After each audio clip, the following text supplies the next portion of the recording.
Chris Scalzo here with Matt Howell. On this episode of The First Run, Matt and I are going to discuss Masterminds, the latest film starring Zach Galifianakis, Owen Wilson, Kristen Wiig, Kate McKinnon, Leslie Jones, Jason Sudeikis.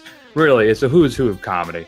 So we'll be talking about that. We're also going to kick off our horror marathon with our discussion of The Invitation. Matt, we called an audible. We were going to do The Fly from 58, but Matt was kind enough to bring a new film into that marathon, so we jettisoned The Fly, and we just brought up The Invitation, so we'll talk about that. And then to go along with Masterminds, we're going to share what we think our 5 favorite heist films are. All right, Matt. So let's have a little fun. Let's take a listen to Masterminds. My name is David Gant.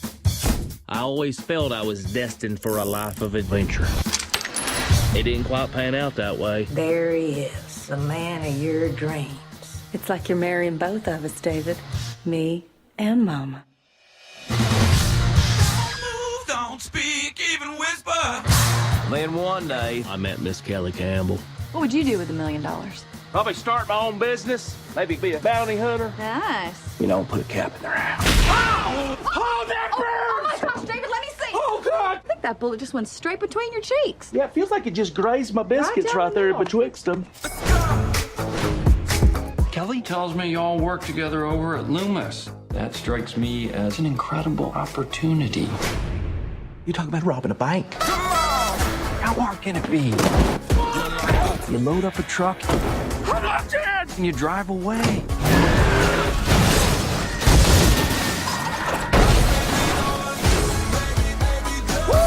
Police are calling it one of the largest cash heists ever. 17 million missing. Authorities are now searching for this man. Look at him. Look like Kenny Rogers and Kenny Loggins had a love child. And then Kenny G, he just showed up to the birthday party, started playing the flute, and messed this boy up. So, Zach Galifianakis is David Scott Gant. Mr. Gant is a... What do you think, Matt? A simple guy? Yeah, and probably the truest sense of that word, mentally simple. Not necessarily of simple pleasures. So it works as a armored car driver, and he meets the lovely Kristen Wiig, and the two of them form a friendship. But really, Mr. Gant has more romantic feelings for Miss Wiig's character. So as things unfurl, basically what happens is he gets roped into a scheme to steal, what was it, $17 million? That's right. From this armored car group, and which he successfully, air quotes, does, and then everything that goes awry from there. So, Matt, I got to tell you, I think this must have been delayed, because I remember when I first heard about this, I was really looking forward to it because it's based on a true story. So, but I remember really looking kind of forward. I like the cast. It seemed like a great concept, and now it's finally here. I had plumb forgotten about it. And all right, it's a question we ask every time, Matt. There's one question you need to know for a comedy: is it funny? Did you laugh? Yeah, I did laugh. I chuckled. I think, is it a great comedy? No, it's not a great comedy, but yeah, I mean, with a cast like this, you've got Wiig and McKinnon and Galifianakis and Sudeikis. You're still going to have your hits. You're still going to have your jokes that land. I kind of liked had a very improvisational vibe throughout the whole thing, and I think some of that was, that can work really well if you have talented casts, which they do. So yeah, I mean, I didn't have any belly laughs or anything like that, but I definitely, chuckled to myself, which is enough in some cases. Yeah, I enjoyed it, but that's about as far as I can go. It's like when I saw Sausage Party, where I felt it was amusing, but it wasn't hilarious. Though I almost feel, too, when I walked out of this, I was almost like, this is almost like an anti-comedy film. I think that goes to the fact that you said about the improvisational feel to it. It clearly does have that. I'd say particularly the scenes between Jason Sudeikis and Galifianakis. I felt those felt entirely unscripted from the get-go every single time. And I appreciate it. There's an honor to that I really enjoyed. Does it always work? Maybe not. But there's an authenticity to it of these two kind of just, I think, brilliant comedians kind of coming together. I felt like, to me, an hour-and-a-half version of the potato chip sketch from Saturday Night Live, which, if you haven't seen, I think that sketch is, you should Google that YouTube, but I think it's on YouTube under the SNL channel. And it's the prime example of defining what type of humor you enjoy, I think. It is so off the wall and so bizarre that it's Will Forte and Jason Sudeikis star in that thing. And I don't want to ruin it for you and tell you at all what it's about. You just have to watch it. I think that thing's hilarious. And I kind of got that same feel from this, except I don't think that this film's hilarious. I did laugh out loud quite a few times. I got a few single ha. If anybody's ever really heard me laugh, I have this very loud, almost like punch of a ha when I think something's really just absurd. And I got that like 2 or 3 times in this. I really felt that I needed, as I say every time I see her, I wanted more Kate McKinnon. I can never seem to get enough of her whenever she's in a film as well. One thing I was wondering, though, I don't know how you feel about this, Matt. I really feel like this film was really kind of mean to Southerners, at least that certain type of Southerner. I don't know, what do you think? Yeah, it did. But I mean, it's still, I don't know. I mean, having lived in the South, and you're living in the South now, although Central Florida, I would say, is barely the South, but you got some of it up there. Just drive like an hour north and you'll be in the South again. But yeah, I mean, it's a little easy target. I mean, it's still kind of one of the, things that is okay to make fun of. But I mean, it's got a grain of truth to it, and I was okay with it for the most part. And you know what? I mean, again, this is a true story, or based on a true story. And the guy, David Gantz, he was a consultant on this thing, so God knows how much of this was actually true and how much of it wasn't. I mean, or they took the kernel of truth and they just drove it to in complete insanity. But yeah, I mean, it was a little mean, but I think they made it a little funnier. Yeah, I think that's fair. If there's any really failings for the film for me, is that I think it's a brilliant concept. I think there could have been a really great movie in this. It just, for me, it never picked up any steam. We were more shifting from one funny scene relatively to another. I just think really is, and I think that's the problem. It's a great story here. You got a great cast, some fantastic improvisation at times. I just don't think it was successfully executed. I think that I lay that at Jared Hess, director's feet. I think that all the pieces were there, but I just don't think it never came together. Mm-hmm. And I feel like it was I bet you it was more fun to make this than it was to watch it. I'll bet you that everybody on this film had a great time working together doing this film. It's just at the end product, it's not quite there. It's just not quite there. And I agree with you. I mean, it's not, like I said, it's not a, it's not going to be remembered as the year's best comedy or anything like that, which at this point, I don't even know what that would be at this point. But, it was fine. I mean, it was still fun. And I don't think it's as bad as the Rotten Tomatoes or the audience score from Rotten Tomatoes would suggest. I mean, I don't think it's a 43% film. 34 and 48. 34 and 48. I don't think it's not that bad. I mean, if you're looking for just kind of a light comedy, you could do worse than this. We've seen worse movies than this, this year. So I mean, go out and have fun. I mean, we're getting into award season where it's just lots of romps and feel good films and nothing serious going on. So I mean, obviously, you got to take your chuckles where you can go. That's very, very true. Yeah. And part of me is also concerned that all the best bits were like it was just improperly cut. Like what if all the really funny stuff is stuff they didn't end up using? We'll just have to wait for the director's cut. Although I was really hoping when they were doing the behind the scenes stuff, there's a scene in this movie where Zach Galifianakis, he fills up the truck and he leaves one of the cameras running, and it films him spinning around with a circle in the circle with his arms out. I really want to know if the real David Gant did that, and I really want to see if that security footage is out there somewhere. That would be good. That would be interesting to know. Do you think this has any chance to be a MacGruber type thing? So a film I've never seen. I still haven't seen MacGruber, but it definitely has this big cult following. Do you think this has a chance to maybe become that in a few years, where it could be rediscovered? Does it have that kind of cult comedy feel to it? So is it a MacGruber or an Anchorman or anything like that? No, I don't think so. I don't think it could. I mean, maybe maybe this thing will get funnier on repeated viewings, but I mean, MacGruber is a hilarious film. It is vastly underrated. It's very, very funny. And Anchorman is one of those films. When I saw it the first time, I didn't really like it that much, but it kind of grew on me the more I saw it. Yeah, I don't see that either of those things happening. I didn't think it was incredibly funny like I did with MacGruber, and I don't see this growing on me with something like Anchorman did. Yeah, I think Anchorman is one of those films I think that gets funnier every time you watch it, which is weird. That never ever happens. So, all right, yeah, I'm inclined to agree with you, though I still have yet to catch up with MacGruber. I know that's a gaping hole in my oeuvre, Matt. I know you're a fan of that film. Yeah, they're making a MacGruber too, which I'm sure we'll just go over smashingly, but hey, lightning in a bottle twice, right? Exactly.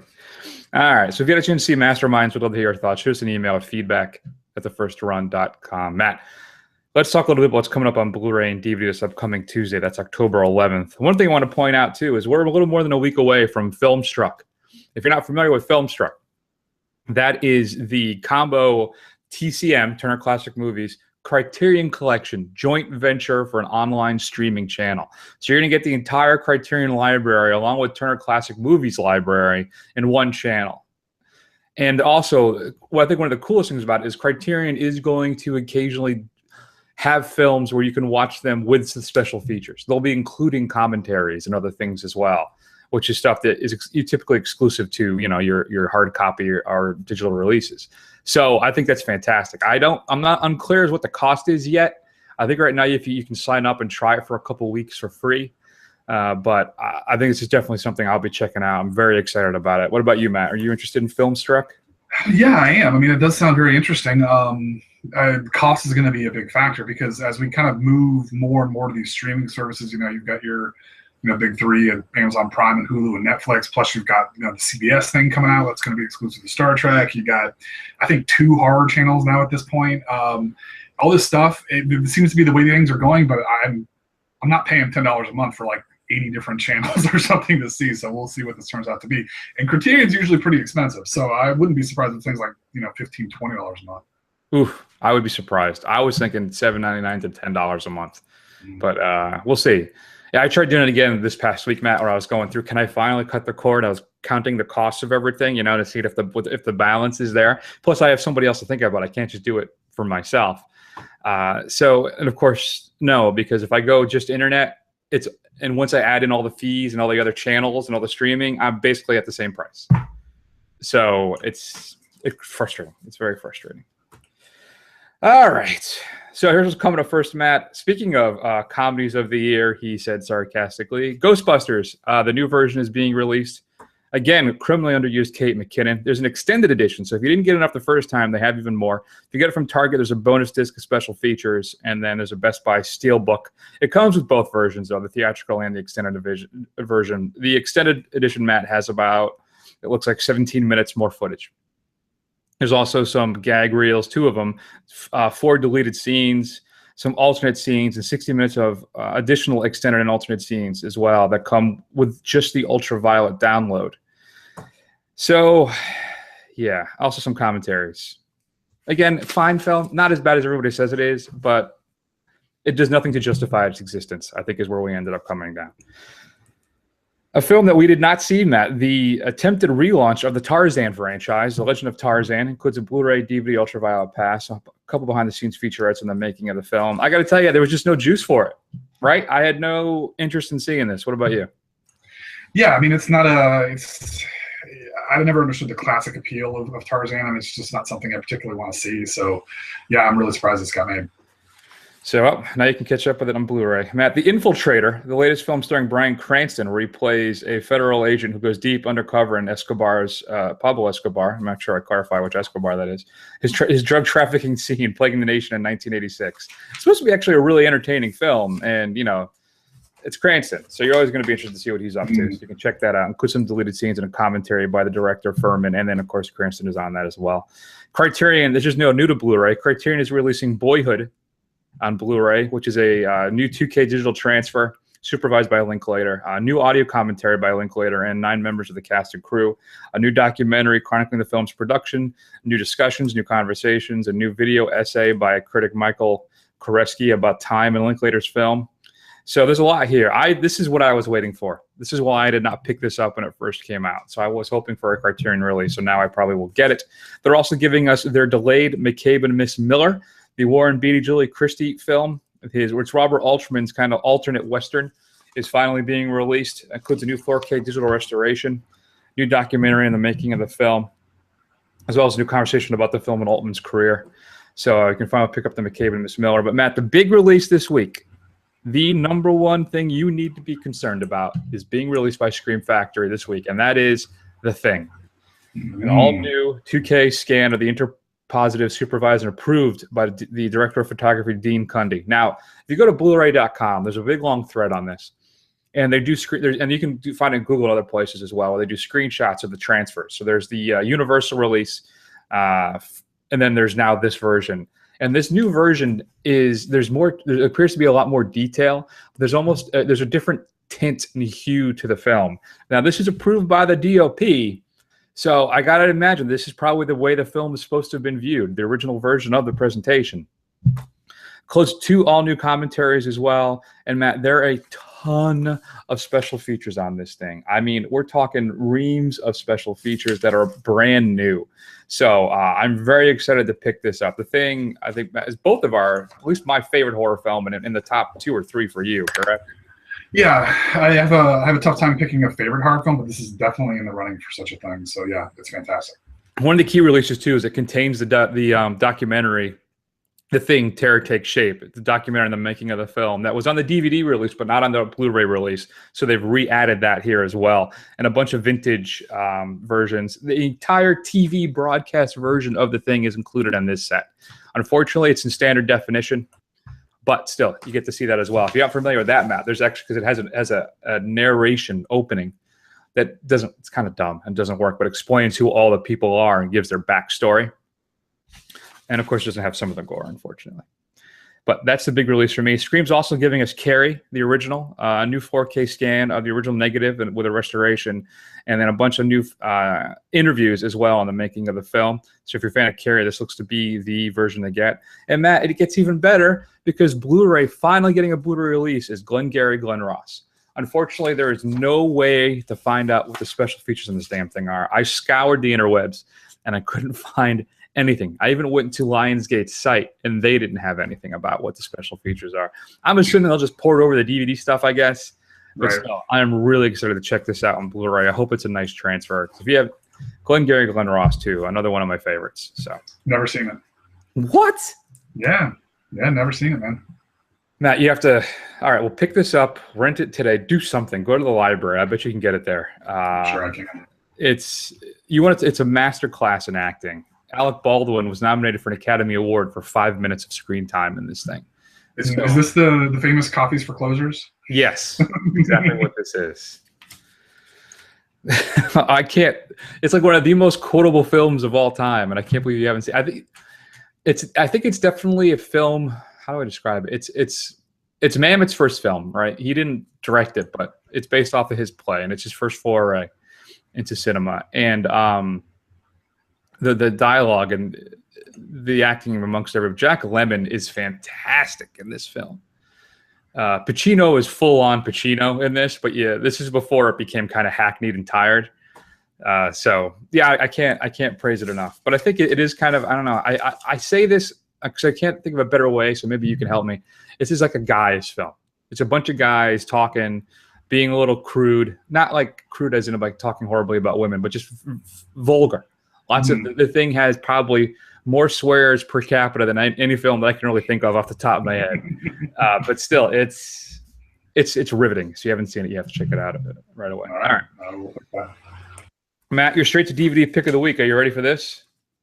First off, they're working on Wolf Cop 2, which we're gonna have to see. We're gonna have to follow up on that. I mean, one of the great films of all time, Wolf Cop. Hey, we got quoted on their release, so this is true. We did. But to go along with that, we're finally seeing the light of day for Bubba the Redneck Werewolf. Originally published in 1996 by Brassball Comics and later by Creature Entertainment, the cult classic comic is a favorite among collectors. Created by Mitch Hyman, who also serves as the film's EP. The original idea of Bubba came from a Halloween costume. I was invited as an adult to a Halloween party, said Hyman. I figured out how to make myself a wolf man, but the hair was so expensive and hard to work for me at the time. I then figured out I could just get around it by putting on my 1980s trucker ball cap and add a pair of overalls. I knew I was always clothed. This allowed me to use the hair I did have for the hands and the facial appliance and make it work. So the prototype for Bubba was born. So he came up with this whole character just because he was going to a Halloween party. Despite the ridiculous costume of convenience, the idea was born, and Bubba made his first appearance in a CDFD comic anthology series as a scarier than hell werewolf. Over time, Hyman embraced the absurdity of the character if he was presented with the idea of turning Bubba into an animated series. I thought it would be fun to see how Bubba would be more benign. I revamped him and took him back to his first origin as a dog catcher, but now he was up against corporate pirates doing animal testing, and thus the horror, comedy, sci-fi mashup of the character was born and remains to this day. So I like this whole big build-up of something I have never heard of in my entire life. But still, Bubba, the Redneck Werewolf, for your viewing pleasures, your straight to DVD pick of the week. Matt, do you have any streaming notifications for us? Yeah, I'm gonna go back to pull a Dave Cunningham here. I'm gonna pull movies that I've seen that are old. But since we're talking about Halloween and we're starting our Halloween marathon, I thought I'd pick out some of my favorites as we go through the month of October here. So first one I'm going to go with is Hellraiser, the original Hellraiser from it's on Netflix right now, available for streaming. Very odd film, very creepy. It really loses a lot in all of its sequels, so I wouldn't watch any of those. But the first one is very intense and gross, and it has a very interesting take on hell and demons and torture and all that kind of stuff. So it's a very, very cool film. I really like it. Yeah, the first Hellraiser is great. I think the second one's pretty good, but you're right. Definitely diminishing returns after that. I could tell you, Hellraiser 2 is one of the films where I had to turn the lights on after I was watching it. There's a scene where they go into this. I can't remember exactly how it sets up now, but there's a guy on a bed, and he thinks he's covered with bugs. And the guy hands him a straight razor to kill the bugs, and he just starts slashing himself with it. And it freaked me out so much as a kid that I had to turn the lights on, and I couldn't handle it. So I remember that very vividly. The first one is good too. It was great, I think, as you said. But then after that, they just announced a whole box set too coming up of all the films, or at least the first 4 from I think Arrow. So that's good. I'm going to tell you, Matt. There's one thing I saw that hit Netflix. I'm very excited to revisit. Quiz Show is back on Netflix. All right. And you haven't seen Quiz Show. It's a great little drama thriller-esque about the fixing of the old quiz show back in the 50s, 60s? I can't remember. Yeah, 60s, I think, late 50s, early 60s. So, but it's a fantastic film. So you need to check that out. All right, Matt, let's take a break then, come back, and let's talk about The Invitation. Hold on. The Invitation.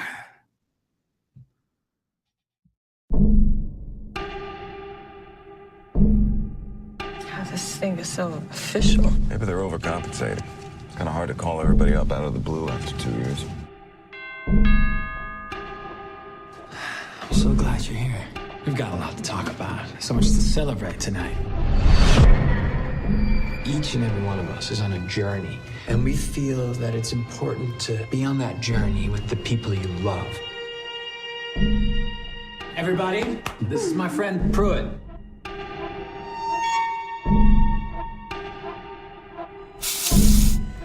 Bars on the windows and the Security. Safer. You've been acting so suspicious of our hospitality. Well, Jesus.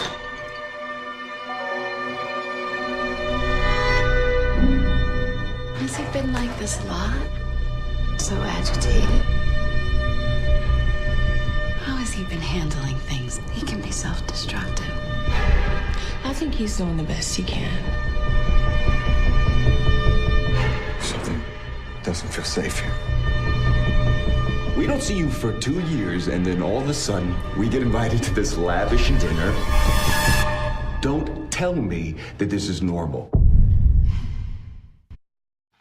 Matt, do you remember Jennifer's Body?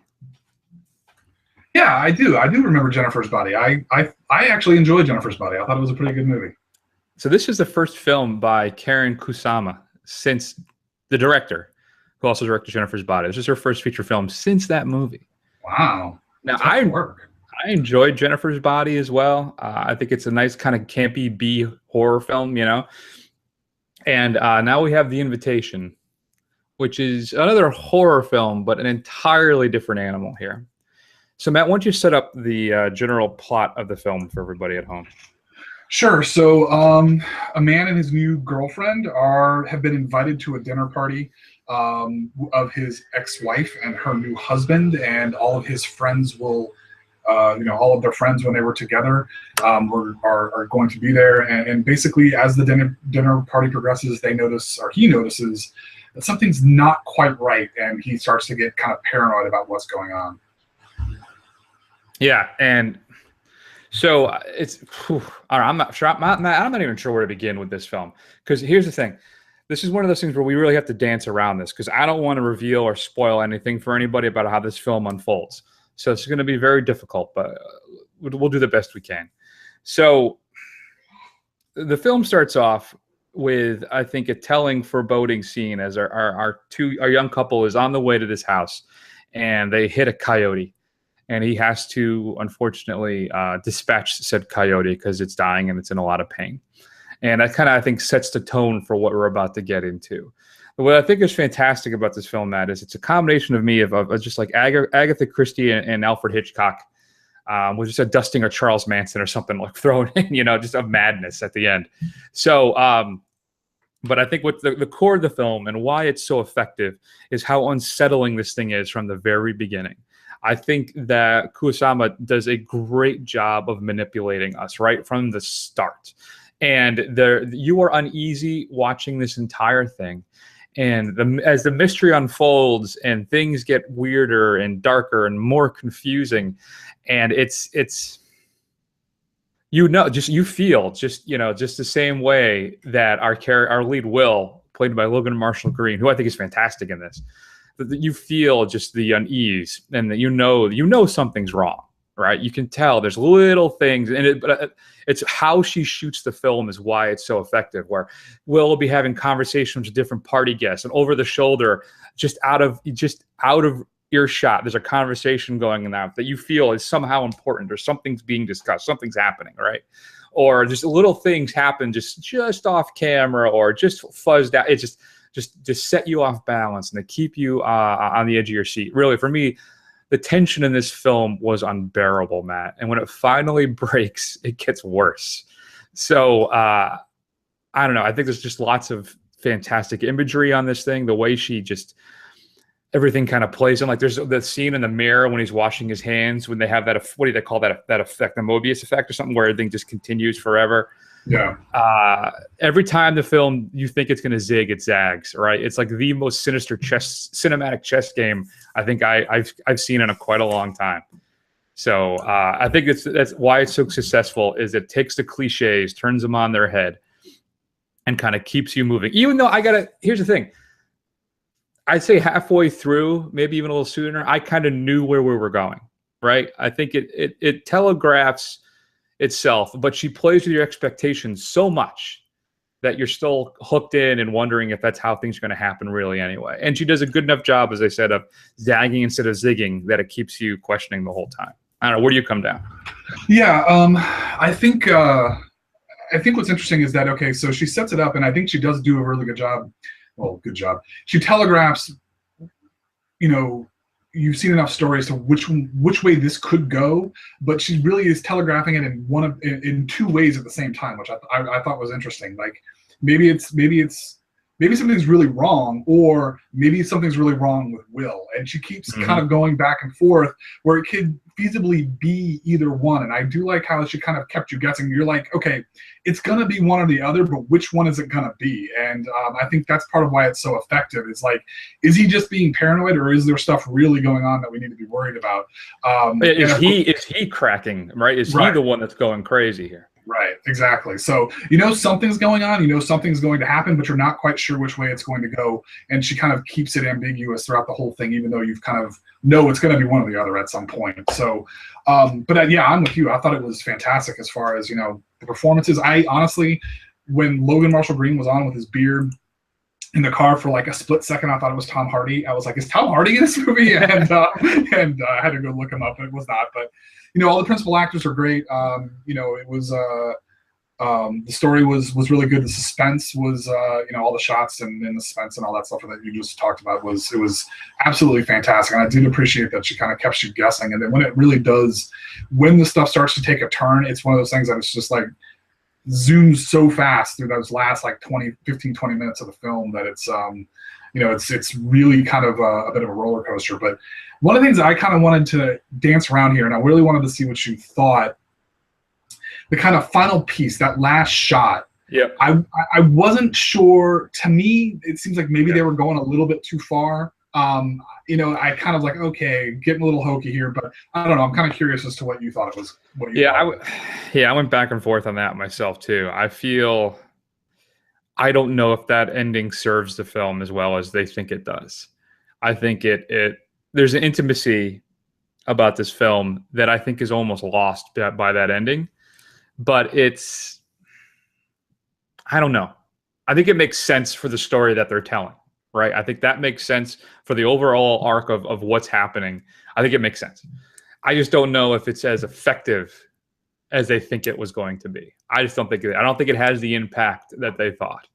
So I don't know if it doesn't unravel the entire thing. It doesn't make it kind of like, oh, well, that's just ridiculous. I don't think it does that.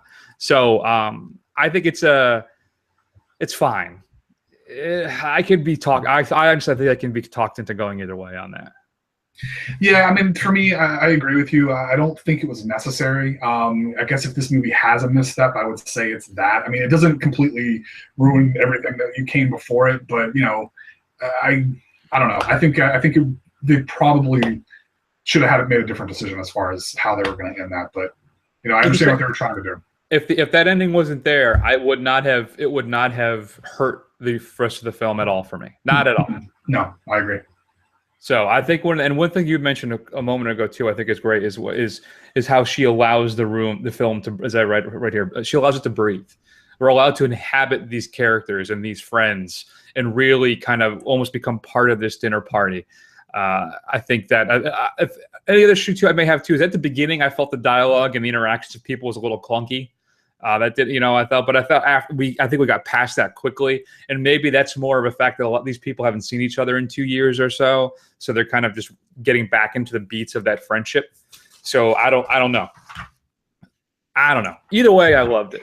All right, it's been in my Netflix queue since it came out, and I've been kicking myself for not seeing it. So I'm so glad we finally got to see it, man. I would give this, I think.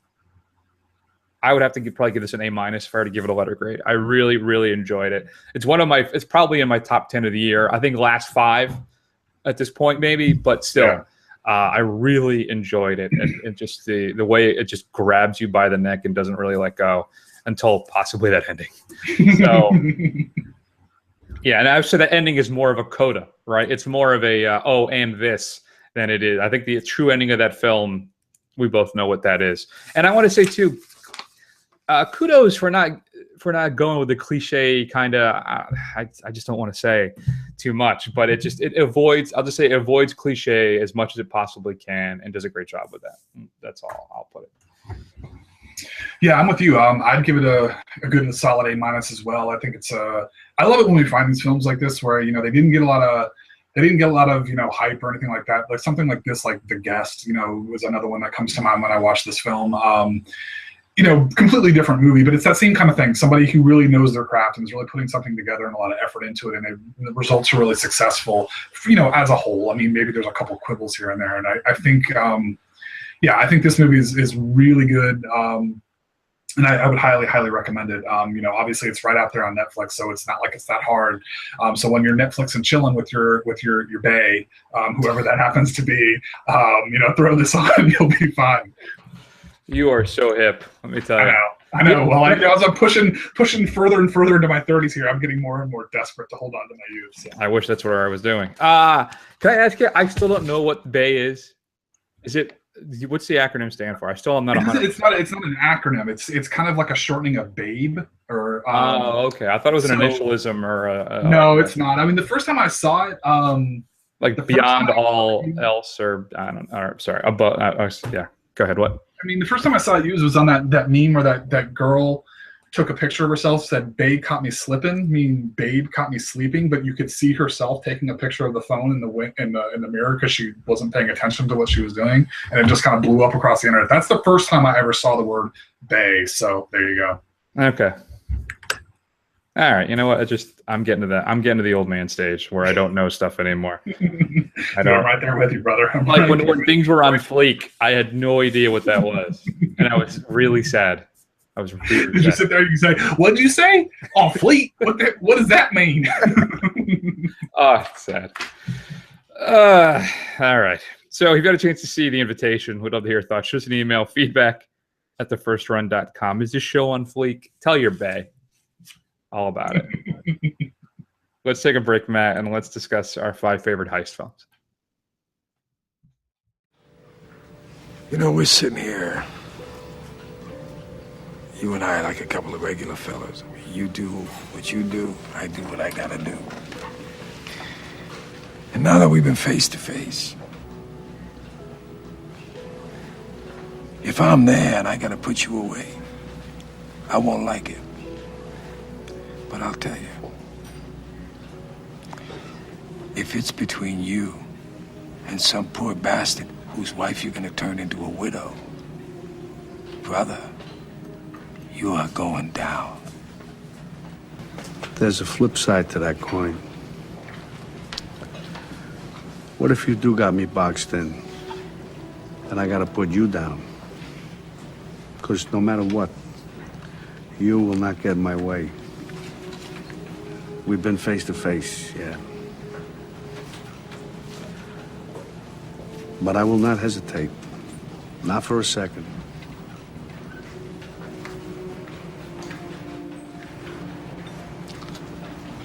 Maybe that's the way it'll be. Or, who knows? Well, maybe we'll never see each other again. Matt, you will not find Inside Man on my list. You will not find The Town. You will not find... Are you ready? Well, I don't want to say it because it might be on your list, so I'm not going to say that last one. So, The Italian Job, did I say that? You're not going to find that on here either. Okay. So here we go, Matt. These are going to be our 5 favorite heist films. You go first. I want to have the ultimate number 1 this week because I think I always defer. So Okay. you go ahead. You go first. And what's your 5th favorite heist movie? So this is a bit of a cheat. I don't know. I mean, when you think of a heist movie, a lot of it's about the planning and the execution or whatever. But there is a crime, there is a theft of a kind, and I think it's a fantastic movie, and I think everybody should watch it. It's Raising Arizona, which is about stealing, obviously kidnapping a baby for a childless couple that can't have one.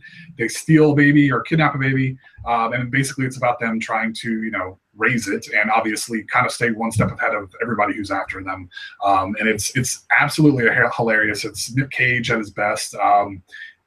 Prime Coen brothers, and in their overall canon of classics. It's something you have to see if you haven't seen it.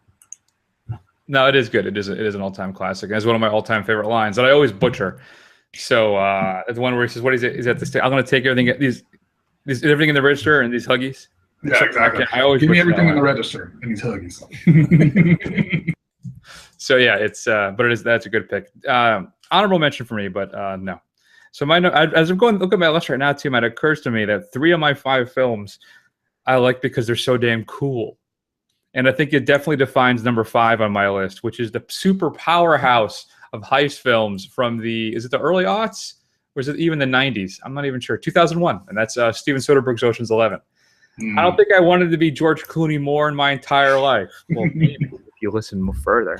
But still, I think Ocean's 11 for me is just a ton of fun. You got the perfect cast. You got Mr. Pitt. You got Mr. Damon. You got one of the Conn brothers. But still, you have it's Casey Affleck, Elliot Gould. It is. Listen, if you haven't seen Ocean's 11, it's one of those two, right? It's a remake that is far superior. Sorry, Frank, than the original.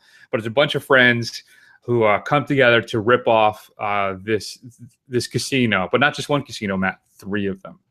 And the way Soderbergh just directs this film, it's just so damn cool, and it's so much fun. It is possibly one of the most fun times you will ever have at a movie is watching Ocean's 11. Just how everything kind of comes together. It's just fun. It's so enjoyable. I haven't watched it though. I got to tell you, man. I think it's probably been 5-10 years since I've seen this. I feel like I need to revisit it. Yeah, you definitely should. That surprises me. You haven't seen it. Not even caught it like on flipping through the channels and you got nothing to do and you just kind of watch the back half of it or something. I haven't. I gotta revisit that again too. It is a fantastic. I remember when it first came out, Matt, I was in love with this film. I almost bought like a poster that was signed by the big stars, Clooney, Pitt, Julia Roberts. So it's still, I was obsessed with this film for a little while. So that's my number 5. All right. Well, with your little preamble there, I'm very interested to see. I think a lot of the films that I picked are not going to be on your list, and so I'm very curious to see how this goes. So my number 4, again, a heist, maybe in the only most technical sense of the word, because you don't really see the heist. It's really all the aftermath of the heist.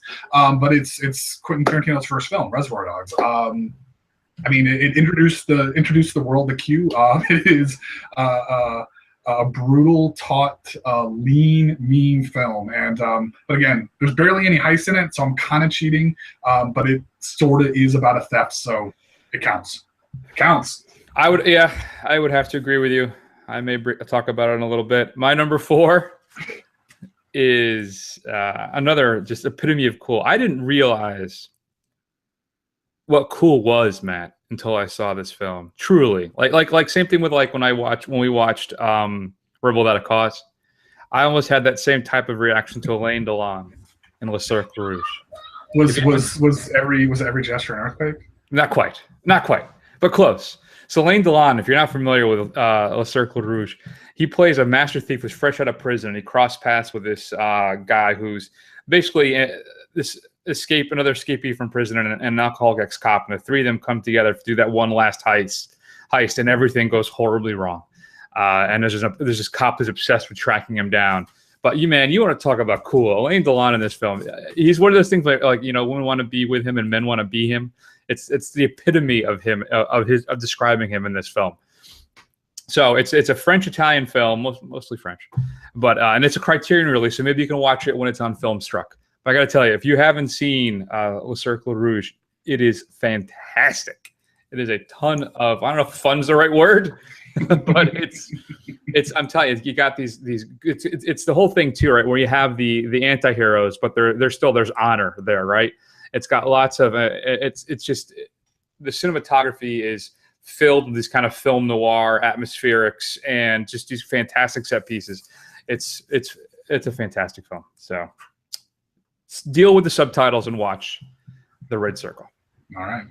I have not seen that either, so but that I don't feel bad about not seeing because I've never heard of it before you brought it up. So there you go. My number 3 was your number 5. I'm actually a little disappointed in you. It was that low. Is Ocean's 11.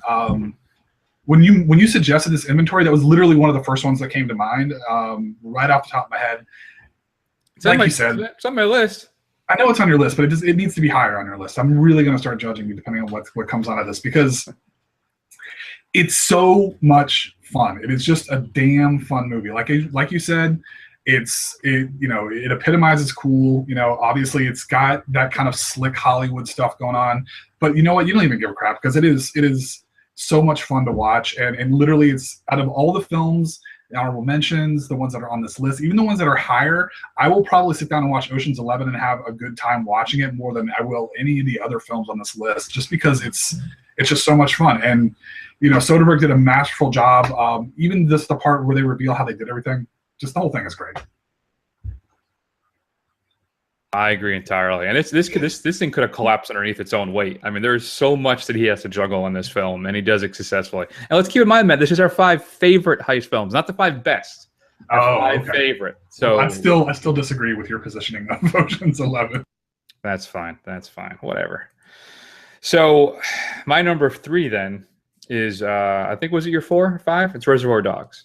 It's Tarantino's just rapid fire gunshot arrival to the world. It's you're right that the heist occurs basically off camera, and it's all it does is deal with the aftermath, the betrayal, but still it is just a punch to the gut, grab you by the throat film from start to finish, and it's fantastic. So I can't really add more than what you said to it. So my number 3 is Reservoir Dogs. There you go. All right, so my number 2, again, this is the movie that immediately came to mind when you said heist film. It's Michael Mann's Heat, which I think generally considered his best film. It's not a quick watch. It is I think it's a good almost 3 hours long. But it has I think it has its dialogue that's at the top of its game. It's at its least annoying. I think the entire story structure is fantastic. I mean, it's got Val Kilmer, it's got Robert De Niro. I think it's got Al Pacino, and I think this is the one where the first time Al Pacino and Robert De Niro were ever in the same scene together. Correct. Yes, where they had the dialogue where De Niro's the thief and Pacino's the cop coming after him. And they have that face-off, in the full of veiled threats in the restaurant, and which is fantastic. And then of course that running gun battle as they're trying to get away from the cops is absolutely fantastic. Is one of the best kind of shootouts you're ever going to see. So definitely something you have to check out if you haven't seen it. Yeah, I would agree. It's honorable mention for me, Matt. Didn't make the cut. All right. My number 2 is Stanley Kubrick's The Killing. If you haven't seen this, from '56, it's film noir. It's basically Kubrick's first real film, right? The thing that really kind of got him going. And stars Sterling Hayden. He plays a guy named Johnny Clay. He's a veteran kind of criminal. He's doing the thing where he's planning that one last heist, right? So he can go leave and be with his wife. And they're gonna basically knock off a racetrack.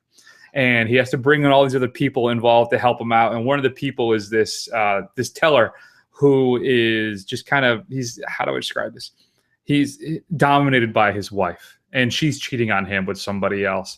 And he's thinking, well, if I can get some of this money, I could finally prove to my wife that I'm worthy and she'll want to be with me, blah, blah, blah. But what she does is tell her lover about the heist, and then they plan to knock off the people who are going to rob the racetrack.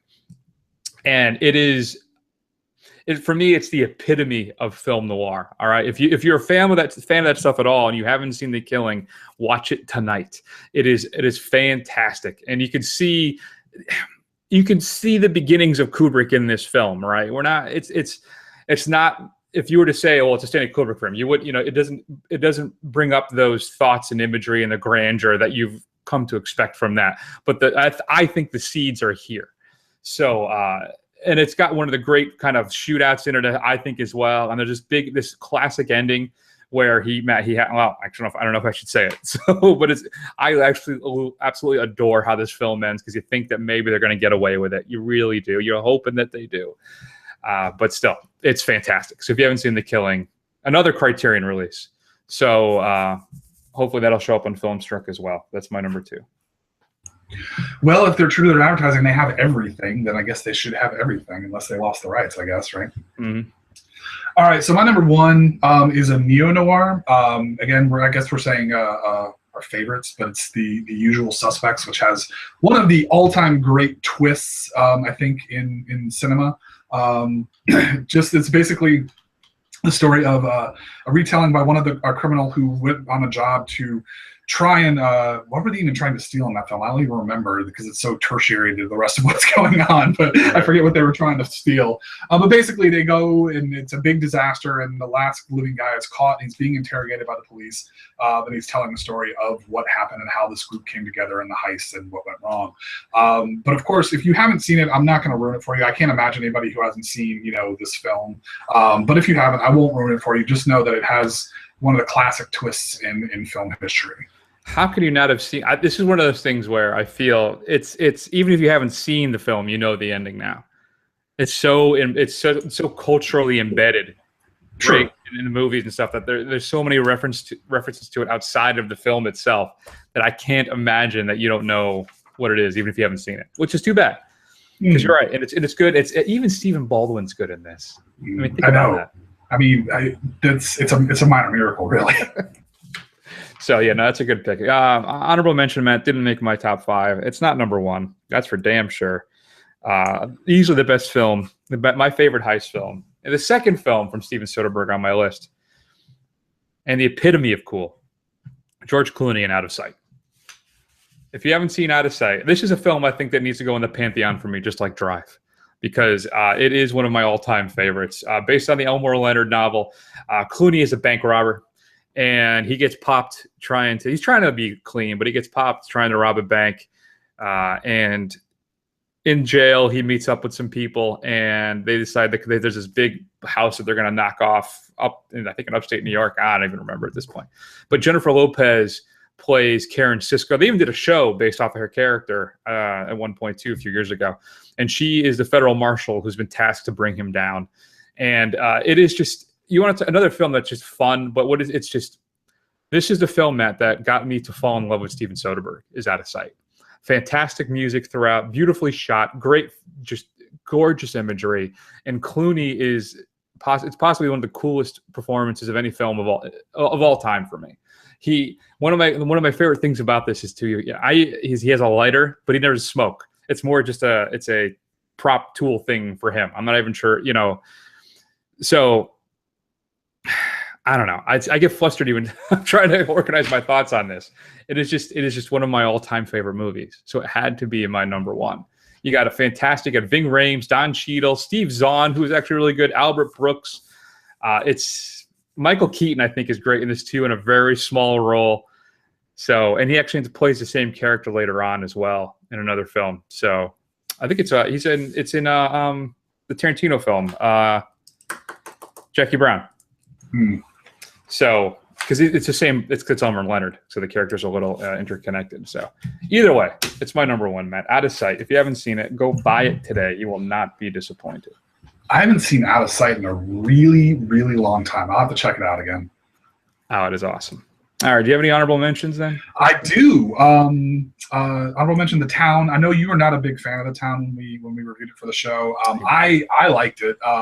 So I think it's a pretty fun movie and kind of shows what Affleck is capable of as a director, I guess. Can I tell you?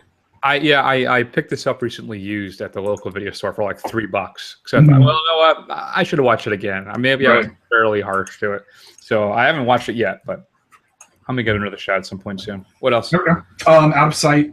I won't add anything to that because you just pontificated on it. Snatch, which I much prefer to Lock, Stock, and Two Smoking Barrels. I agree. And Inception, which is I guess when you think about it, is a heist film. Yep, I agree. Inception's on my list as well. Die Hard for me as well. Inception, A Fish Called Wanda. And then for me, the actual film Heist. If you're not familiar with Heist, that's also a Mammoth film written and directed starring Gene Hackman. That one's, I think, is a lot of fun. Not great, but a lot of fun. I enjoyed that one a lot. Some other stuff like Ronin, Thief. You know what kills me? I still haven't seen The Sting. I feel like that's something I have to catch up with. So, I don't know. All right. That's the list, Matt. That's what you need to be concerned about. I think, go watch Out of Sight, man. You'll really enjoy it. I've seen it before. It's been probably 20 years. Fair enough. All right, Matt, coming up next week, we're going to do Birth of a Nation. I think that's going to be a very interesting conversation that I am dreadfully looking forward to. And what's up next? It's going to be Tales from Halloween? Tales of Halloween? Yeah, Tales of or Tale from. Sure. But, we'll figure it out. We love our horror anthologies, so we'll check in with that as well. In the meantime, check us out at thefirstrun.com. Look us up on YouTube, Instagram, Twitter, just everywhere. We're coming for you. Just do a search for The First Run. We'll pop up. That's going to be the big show for this week, everybody. Thanks for listening, and we'll see you all again soon. I got to start doing the trivia again, Matt. I haven't done it in 2 weeks. Next week, we'll get back to you on the movie trivia. I can't believe I even dropped the ball on that again. Son of a bitch.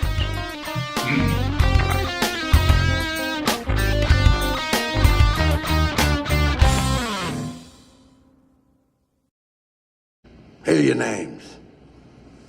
Mr. Brown, Mr. White, Mr. Blonde, Mr. Blue, Mr. Orange, and Mr. Pink. Why am I Mr. Pink?